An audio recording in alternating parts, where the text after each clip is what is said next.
with his team down by 2 to the corner. Caputo! No good! And it's over! St. Louis is going dancing. An unlikely run. Tying his career high. Victory was held. And here they come. The student section storms the court at St. Louis. Possession game.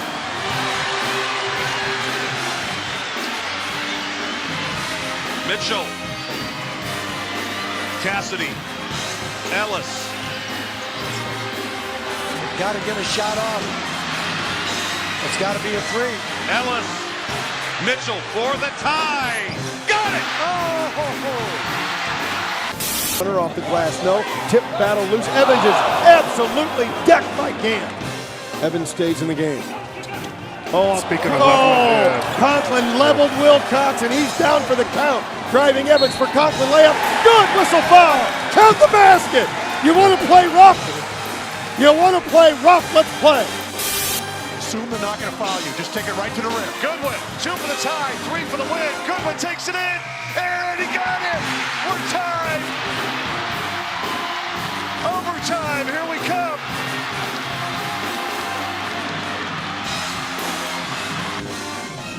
Welcome to the House that Rick Built podcast with your hosts, Collin Kessler and Zach Miller. This show is sponsored by Mortgage Partners Group, where mortgage solutions are made simple. Timeout on the floor. 68-46 St. Louis. This is Billiken basketball. Welcome back to the House that Rick Built podcast. We are on episode number 104. I'm your host, as always, Collin Kessler, joined as usual by Zach Miller. Zach, how are you doing? Doing all right. Coming to you live from downtown Nashville. On my way back home to good old St. Louis, good old chilly St. Louis. Yeah, it is very chilly. International man of mystery over there, Zach Miller, just keeps traveling the world. Maybe we'll find you somewhere different every week, Zach. Yeah, maybe I should do like a cold climate this time. Like go to Alaska. Oh yeah, or like, maybe I should. No, I can't go across the border. I guess. Yeah. So. Well, I think it'd be interesting if we can find you in a couple places where the Billikens are playing. Maybe if we can just get you to sit outside the arena where they're traveling to. Maybe go to Minnesota. I'm like the guy that holds up the sign on Twitter. Exactly. Yeah. Hey, you know what? If it helps grow the show, then whatever it takes. I think that's actually a funny. That would actually be a funny bit to send me to the different arenas and then. Well, I mean, we talked to Seth, and college game day may be coming back. So if it does, that's a great opportunity to take advantage of that. Zach, speaking of talking to Seth Greenberg, first of all, this is obviously the first episode that we've done since that happened. And boy, that was unbelievable. That was so cool. Yeah. The episode itself was a blast to do. It was a complete nightmare to get it together just because of the touch and go nature of it all. But yeah. And what people don't, I think people realize it, but I don't think they quite realize the magnitude is that Seth Greenberg does this for a living. That's his 9 to 5. But even though, the entertainment business is not a 9 to 5 job, he's got stuff going on in the evenings, mostly he's doing his radio and stuff during the day and then does his TV show at night. I have a day job. You're kind of a student / day job guy. So I kind of had to log off work for about an hour just to get the interview scheduled. So. Right. Yeah. No, it was special to get something like that. I mean, I kind of equated it to the Paul Biancardi thing when that went down. I mean, this was our biggest interview in terms of a guest that has a name on a national scale. And it kind of showed too. Yeah, I think it was more topical or current, if you will, to have Seth than it was to have Paul Biancardi. Because as great as Paul Biancardi is, he's more of the recruiting, the future. Well, he just had that more direct connection to SLU as well. Yeah, he's the basketball future and the Billiken past. Right. Whereas Seth Greenberg is the college basketball present. Mm-hmm. No, So, I agree. it's it was much more current events to have Seth Greenberg on. No, I agree completely. And the thing about it was this episode was, you guys don't know it yet, and I say you guys don't know it yet because there's a lot of stuff that has happened since Seth Greenberg tweeted back at us that we haven't been able to talk about yet. A lot of stuff that will change. Obviously, we didn't read a sponsor off this week. There's a reason for that. Things will be changing next week, and we'll let you all know about it. But I wanted to talk real quick, and I'm going to try to get through this as quickly and as succinctly as possible. The Seth Greenberg tweet when we let everyone know that Seth Greenberg was coming on, and we also mentioned Seth Davis, which was a November tweet that had 50,000 impressions, which means it was seen 50,000 times. When we put out the episode, the post for putting out the episode was seen 42,000 times. And our tweets in general have been seen 86,000 times in the first 5 days of December. It's just absolutely unbelievable. And I know that, for whatever that means to anyone, it's just tweets, whatever, great. But I find it to be truly awesome. And one of the things that I loved that happened after the Seth Greenberg as well, it also happened because of Spotify's Wrapped, which, that was a big thing this week. Brian S. Downtown STL Biz tweeted at us that his number one podcast was The House that Rick Built. And I think that was a very cool moment to see that was someone's number one. Brian's a great friend of the show and been a good I guess we'll call him a friend to me. Over the past couple decades that I've been following Billiken basketball since I joined. I've kind of become a real person, if you will. An adult. Mm-hmm. Quote unquote. Right. Brian, you're a great friend and a great Billiken fan. So thank you for tweeting that out and making us look even better than we are. Absolutely. So what I'm going to close this out with is continue to do this, because this is going to be this activity and this kind of promotion is going to be really important in a very short period of time here when we can finally tell everyone everything that's going on. And we just need to keep that up because that's going to be huge for the direction of this show. Zach, I think we can both agree that we have a lot of stuff lined up coming up this month that'll be equally as exciting as what we just Christmas shopping. Yes. There you go. Yeah, exactly. That's what we're doing. Christmas shopping for House that Rick Built content. But again, thank you, everyone. I just wanted to say that because it was a really just completely different out of the blue numbers day that was unbelievable. So thank you for that. Zach, let's move into some actual basketball here. The Billikens took on Arkansas Pine Bluff, and this is probably going to be. Do you guys want to see a dead body? I think we all have seen a dead body. We watched the Billikens pick apart a dead carcass last night. Stop it! He's already dead. Man, I mean, have we seen a game that has been this dominant from a Billikens team maybe ever? Verbal meme. The big guy, stop the fight. Right? Yeah. The old Rocky throwing the white towel thing. Yes. Throw the damn towel. There you go. Yeah. No, it was absolutely. I mean, it was from start to finish. This was probably the most complete and dominant effort by the Billikens. I don't even know that we can call it complete because it was completed at halftime, and you can't have a complete game unless it's a full game forever. You know what I mean? I guess. It's kind of an odd situation there. Well, it's certainly an interesting one. One of the things that you wanted to talk about, I know, was the fact that Travis Ford was what was it, leaving in the starters and running up the scores? You said it, or yeah. Well, I mean, I think we're going to see this more and more, especially since we're going to watch the Billikens so closely because that's what we do. Is that you're going to see Travis Ford. We have such a terrible schedule, and that's of nobody's fault other than an act of God, and the we'll say avoidance of certain teams to play the Billikens. Even though they might have tweeted out anytime, anywhere, but so what you're going to see, I think, is Travis Ford pushing his team to beat these, cupcakes, if you will, as badly as possible to make any sort of a statement you can to the committee. I mean, you just saw Tom Timmerman's, was it Timmerman? No. Was it Stu Durando who put out the article about how Travis Ford thinks it should be only conference that should be looked at by the NCAA committee? Maybe. I can't remember. Yeah. So what you're going to see, though, is with that attitude is that he's going to run up these games that he can. When he can, he's going to run up the score and make it abundantly clear that we are the best team in the conference and one of the top 25 teams in the nation. It's funny too, because part of this that I feel like I really wanted to talk about is the schedule for Arkansas Pine Bluff. And you talked about our non-conference not being that great. Once again, hold on for a second. I'm going to go back to the fact that Arkansas Pine Bluff has one of the greatest non-conference schedules that's been put together this year, but like bar none.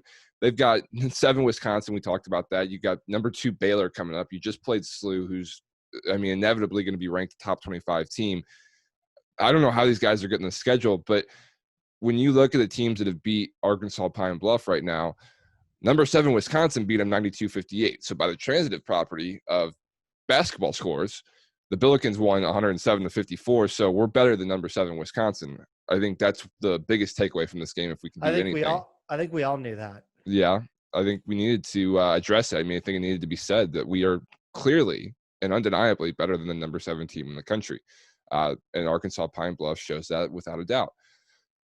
What we saw in this game, Zach, was a complete effort from everyone on the floor. But what stood out to you, if you wanted to pick, or if you did pick out anyone in particular that you were surprised or impressed by? What impressed me the most is Jordan Goodwin left that game. I don't remember when Jordan Goodwin left that game. He was out of that game probably by, the first 5 minutes of the second half.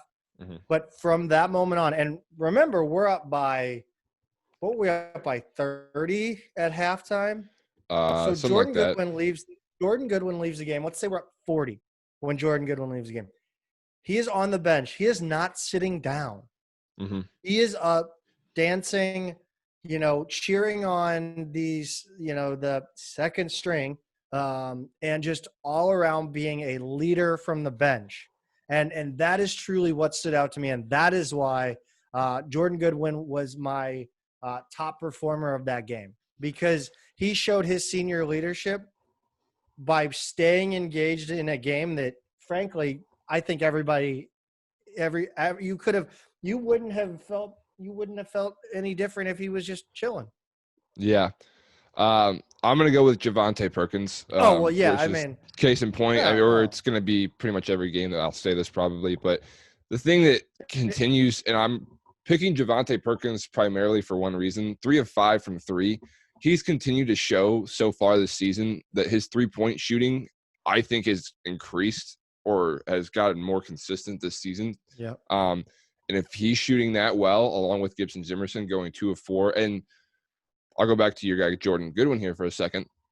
3 of 3 from 3-point land. Where did that come from? Yeah, if he's doing that, I think I tweeted out. If he's doing that, it's if he's doing that, this team's pretty impossible to stop. A-10 needs to run and hide if he's doing that. And then, not to mention, you got Demarius Jacobs going 2 of 2 from 3-point land. Jimmy Bell with a 4 of 6 night from the free throw line. All across the board, obviously, there's contributions, and you could talk about a lot of people, but that's how deep this team is. No, and Hargrove 1 for 1 from 3. Look, I don't know what they did over the summer, but my goodness. That's what you want to see in a game like this. You want to see the shooting numbers, because shooting doesn't change regardless of you're still being covered when you shoot the ball. It's not like, defense, your numbers can be pumped up by a bad team, but offense, it doesn't. If you're shooting well, you're going to shoot well against anybody. Yeah. 65% from the field does seem a little bit high. Yes, it does. Yes. I would expect that probably won't maintain for every team that the Billikens play. But one thing that you can look at, and it's kind of interesting considering Jordan Goodwin's comments after the game. They did, hold Arkansas Pine Bluff to 29% from the field, 36% from three. They got 54 points, and yet Jordan Goodwin thought maybe that's a little bit too much, and their defense needed to improve after a game like that. Yeah, I thought defense in the second half kind of got sloppy, and I mean you can kind of excuse that. You've got a lot of guys that haven't played together yet. You've got the game being completely out of reach. So, I mean, you want to see a little more focus there, but, I mean, at the same time, it is what it is. I thought, obviously, our free throw shooting crashed down to earth a little bit. 64%, though, I mean, it's still – yeah, it's not bad. I mean, I'll take it. Or in the compared to last season, it's still – yeah, I mean, you got and nobody really went, like, awful from the line, right? So – no. Jimmy Bell, 4 of 6, which is I would say Goodwin and Collins were the worst, being that they didn't make their only free throw attempt, which means they didn't complete an and one. Right.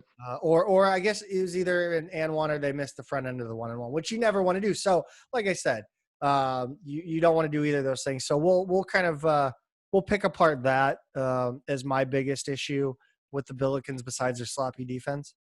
Yeah, I also should have given more credit here. Hassan French, obviously back in the lineup. Happy to have him back.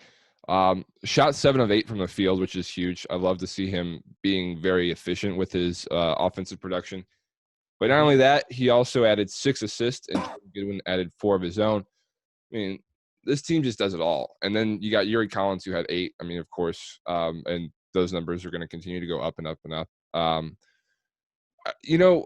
And the funny thing about Yuri is I don't think that we've seen him get a chance to really open it up yet, in the sense that I don't know that he's had either a full range of weapons to dish to, or a full game to work from start to finish, where he's got all these assets that he's kicking out to. And he can run up his assist numbers to a level that, could be pretty outlandish in some games. And yeah, well, I mean, he hasn't played, more than besides the LSU game, he hasn't really played a full game. I mean, he had the most minutes. He tied with Javante for the most minutes on the team at 23. Comparatively, Doss for Pine Bluff played 39 minutes. Yeah. So and he's a volume shooting guy, because he had 7 of 21 and 4 of 10, and he's about 23. But they were like, give the ball to Doss and hope we can keep it close, I guess. Yeah. Well, I mean, that's the nature of it, I guess. And then, by the way, it was 45 at halftime. Yeah, yeah. Jesus. I mean, 45 at halftime. And the thing is that Goodwin had a point a little bit, because you hold Arkansas Pine Bluff to 20 points in the first half, and then you go up 34 in the second half. So, boy, you gave up 14 extra points. That's kind of a I think it is, and I think you can see that the inexperienced Billikens, the baby Billikens, if you will, of the second half. That is, Strickland, Hargrove, Linson, Jimmy Bell. I won't throw Thatch or Jacobs in there, because at this point they're hardened veterans of the lineup. But the baby Billikens are still working some kinks out. And there's something we didn't talk about. Fred Thatch Jr. back in the lineup as well. Yeah, back in the lineup. Had a bit of a struggle, 0-3, but made his 2 shots at the line. So when he had an opportunity to cash in, he did. And I'm happy with that, And look at the bench fouls. 5 fouls among starters, and then the bench had let me do that math in my head. 18 fouls. Yeah, they had 18 fouls off the bench, which, I mean, again, there's going to be some sloppy play. Fred Thatch had 4 of those, and Markai Strickland had another 4 of those. So we got to Markai got to show off his athleticism. Which was the alley-oop was nice. The alley-oop was nice. And then Hargrove got an alley-oop in there too, didn't he? I believe he did on the break. Yeah. Strickland got teed up too. Yeah, I wish I didn't. I don't know if I thought he earned it. I thought he earned it more than who was it that got teed up? Was there it was a Hassan?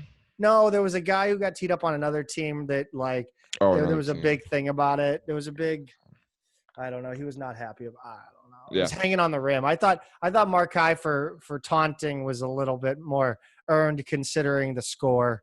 But I like that. I like that attitude, even with the score out of reach. I appreciate the fire Yeah. that he showed in that moment. Oh, I love all of it. I mean, this was a game to there's Sit really back and not that enjoy. much. Yeah, there's really not that much to complain about, certainly, or critique. Zach, did you have anything else that you wanted to talk about? I don't think so. I think it's one of those games, you know, you look at the offensive output as far as percentages, and that's kind of what you roll with, and don't look any more into it than that. Can't really. I mean, the defense was, you know, stout in the first half, and then you put in the baby Bills, and it falls off a little bit, which is okay. But you know, I like that Goodwin is kind of calling them out and letting them know, like even though you guys are young and inexperienced, we expect you to go out and do the same thing we did. Sure. All right. Well, now let's go around the A10 real quick, and let's get a little bit of a look at where we've been at this week, because we have not talked to you guys technically since Wednesday, but the last time that we recorded and covered the A10 would have been Sunday, which would have been the day that Richmond beat number 10 Kentucky. What has happened since then? Davidson nearly beat number 17 Texas on Monday. 78-76 loss there. Duquesne lost to Little Rock. That's not a great start to the season for the Dukes. That was a 76-66 loss there. On Tuesday, Dayton started their season out 66-63 win over Eastern Illinois. George Washington loses to Hampton 82-78. Davidson Was loses. was that game against Hampton the dunk when he missed the dunk? I don't know. I didn't see. George Washington could have tied the game, and he got rejected by the rim on an easy dunk. Oh, I didn't see that. Man. Yeah, it was bad. It was mayhem. Yeah, there you go. Absolute mayhem, as they say over in George Washington. Davidson lost to Providence 63-62 on Tuesday as well. On Wednesday, you had VCU lose to Penn State 72-69. You had Duquesne beat UNC Greensboro 81-68. You had Rhode Island beat Seton Hall 76-63. You had Davidson beating UNLV 77-73. St. Joe's and Villanova was postponed. Richmond and Charleston postponed. LaSalle and Howard postponed. So 3 games canceled on Wednesday as well. On Thursday, Fordham and Manhattan canceled. On Friday, you had Duquesne and Winthrop canceled. George Mason and Maryland canceled. Rhode Island, Boston College canceled. Saturday, you had George Washington beating Coppin State 85-69. You had VCU beating Mount St. Mary's 60-42. Now, Zach, this is a game that we can talk about for just a second, because I did see this one. You had Dayton game losing to SMU by 2, and an absolute heartbreaker for the Flyers. Yeah, my gosh. I watched the last play of this game, and you know, as much as you want to like you want the A10 to get pumped up, and you want this conference to be respected on a national level, man. It's after having to watch the Jalen Crutcher shot for over a year now. That's hilarious. Yeah, I do relate to that. I relate laughed. to that sentiment. Yeah. And to kind of compound off your around the A10 this Saturday, if you're following along on Twitter, I went 3-1 on my spread picks. I took Dayton, or I took SMU -1. I took George Washington straight up, even because actually there was no line, and there on any book. And then I took I took VCU. I believe it was +4 or -14. And then had Arkansas Pine Bluff was my only loss. I took them +33.5. So that's why I don't bet on the Billikens. Yeah, well, probably smart, really. It's going to be harder and harder to be objective about that. But there you go. For those of you that are sports gamblers, make sure you're gambling, to remember that it is illegal, I believe, outside the state of Illinois. It's obviously legal in other states, but just a fair warning for safety and security of our.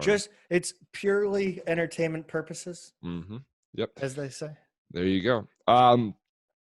Finished off on Saturday with Billikens and Pine Bluff 107-54. Also, St. Joe's and Bradley was canceled. So this week we've had at least, I think, 10 games that have been canceled on the schedule. And that also increased because you had LaSalle supposed to take on Temple on Sunday. That was canceled. LaSalle then got a game against Army. That is happening Sunday at 3 p.m. Central Time. Which what? Today. Oh yeah, I do have that on. I do have that. I just tweeted out the games of interest tweet. So, and I had a moment where I thought I didn't include that. Yeah. So there you go. So, and you'll be seeing that stuff come out from us as well. We'll be kind of trying to keep a. It should be noted that, of course, Sunday games. LSU plays Louisiana Tech as well. And that's the only non-conference. Evansville IUPUI was canceled. And those are the only two games that were scheduled today out of conference opponents for the Billikens. There you go. So there's that. And you also have to remember every Sunday is going to be where we have the lost space or lost airtime because we're recording now on Sundays. So we won't be able to talk about those games until the following week. We're really trying to schedule our releases a little bit better. So hopefully that'll be good for the fans. Yeah, it does seem like that would be the right direction to move. So anyway, there is the week that we've had behind us in terms of scores around the A10. Also forgot to mention number 19, Richmond. Richmond is in the top 25. There was a ranking I saw that had Richmond at 9, just right out of the gate, which just absolutely blew me away. But that was the Richmond beat writer. Yeah. But I don't get this. And this is something real quick because I'm looking at Richmond 19 for a second. I wanted to talk about this, but why is it that everyone seems to be so much higher on Richmond than SLU, given the fact that SLU matches up better with them in conference? And I would argue was the better team last year and is still the better team this year, and yet Richmond gets more of the attention on this. I think it's by virtue of them beating Kentucky and the Schadenfreude that permeates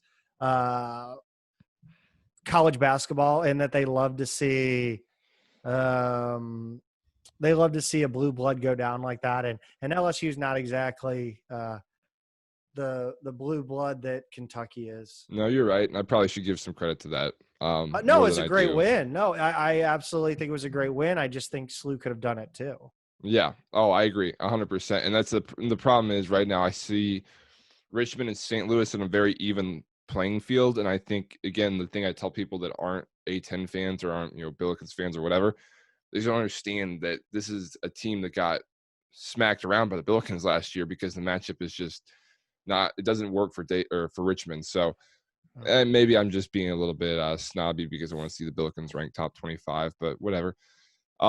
Zach, looking ahead to schedule, I don't know that you have a whole lot of prep or not, but on Tuesday at 7 p.m., the Billikens are taking on Central Arkansas. Any thoughts on this game? It's a game that obviously the Billikens need to win. Central Arkansas is coming off a loss at Memphis, a team that the Billikens had on the schedule. And, of course, that was canceled. I don't know why we canceled that game. I mean, I realize that you want to have it.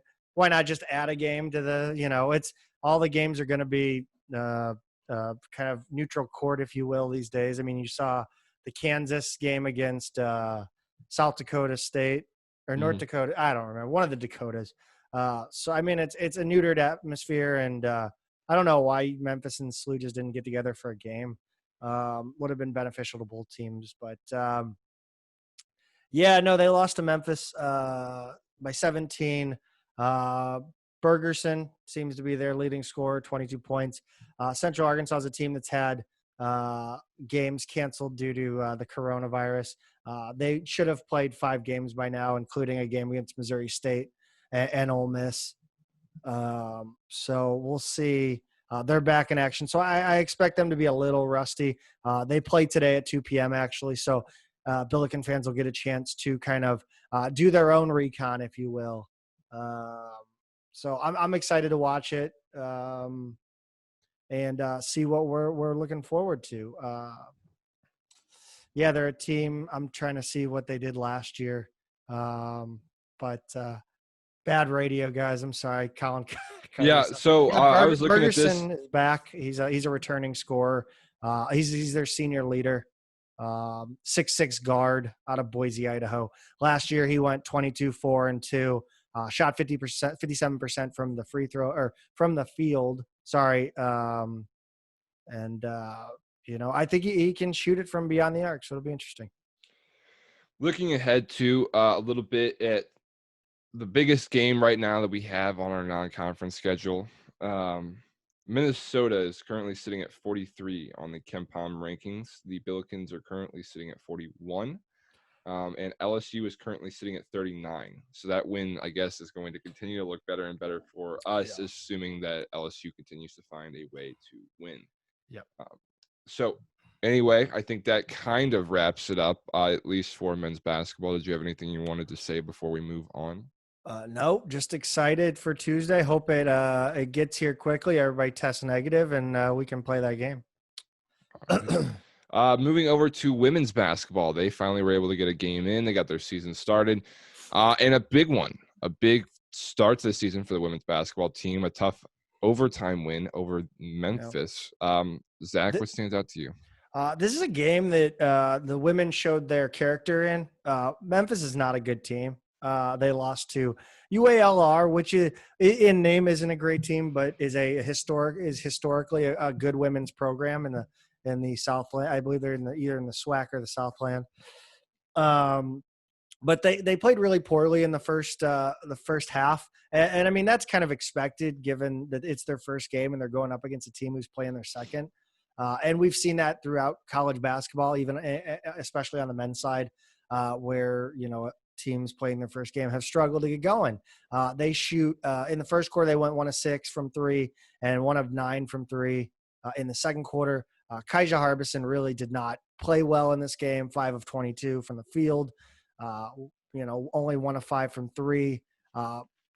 We saw Brooke Flowers get a lot of minutes and kind of didn't kind of get into the game. But thankfully, Rachel Kent showed up, and so did off the bench, Peyton Kennedy and Smith Triori came in and gave the Billikens big minutes at 23 and 29, respectively. Peyton Kennedy is going to be a nice addition to this team.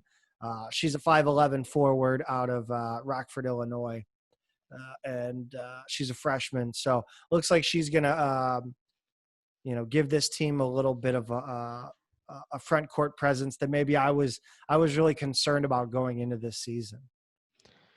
Yeah, it's nice to see the women's team get underway, certainly. But like you said, when you're just now starting off, and especially when you're starting off against a team that's already played a game or two, that being behind the 8 ball really does matter, and it really does affect how quickly you can get yourself going again. Defense was not at an all-time high in this one. I think we can agree. 74 points, not terrific. And, I mean, it is an overtime game. Right. They held them. They did dominate overtime. A 12-4 scoring margin, scoring output. They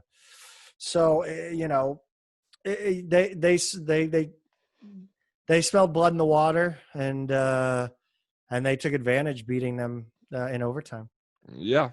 No, I don't disagree. I think it's an outstanding 5 minutes of basketball from the women's team. And a great win. Great way to start off your season, regardless of who it's against or you just got to get that first win under your belt somehow, some way. And the women's team did that.